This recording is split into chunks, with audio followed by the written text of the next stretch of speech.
नमस्कार, मी सुप्रिया तोडकर, वसुंधरा शक्ती news channel मध्ये आपले सहर्ष स्वागत। पाहूया आजच्या ठळक बातम्या। मदन कारंडे यांच्या स्वखर्चातून तारदाळच्या क्रीडांगण जागेत व वाल्मिकी मंदिर परिसरात केली कूपनलिका खुदाई।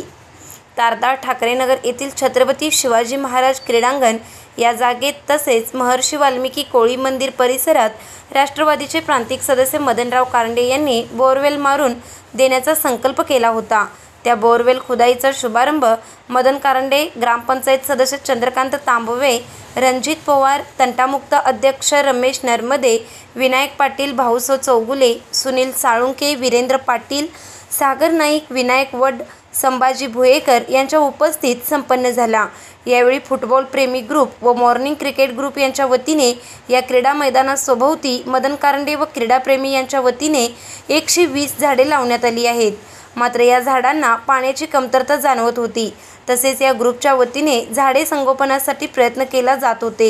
याची दखल घेत जिल्हाध्यक्ष यासीन मुजावर, ग्रामपंचायत सदस्य चंद्रकांत तांबवे यांचेसह त्यांच्या सहकाऱ्यांनी पाठपुरावा करून मदन कारंडे यांच्या माध्यमातून बोरवेलची संकल्पना राबवून ठाकरेनगर क्रीडांगणावर बोरवेल खोदाईचा संकल्प केला होता। गुरुवारी त्याचा प्रत्यक्ष शुभारंभ करण्यात आला।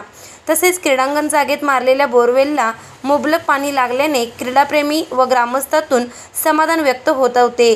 तसेच महर्षी वाल्मिकी मंदिर येथे मदन कारंडे यांच्या स्वखर्चातून कूपनलिका खुदाईचा मानस केला होता। त्याचा शुभारंभ सरपंच पल्लवी पवार, जिल्हाध्यक्ष यासीन मुजावर, ग्रामपंचायत सदस्य चंद्रकांत तांबवे यांचेसह मान्यवरांच्या उपस्थित करण्यात आला। यावेळी सचिन पवार, ग्रामपंचायत सदस्य सूरज कोळी, संजय साळुंके, आनंदा ग्वाडी, संजय तिवडे, धनाजी शिंदे, अजय चौगुले, नयन कांबळे, सुकुमार कोळी, रामचंद्र कोळी, सर्जेराव कोळी, उदय कोळी, मनोज कांबळे, सुधाकर कदम, सचिन कोळी यांच्यासह कोळी समाज बांधव व ग्रामस्थ उपस्थित होते।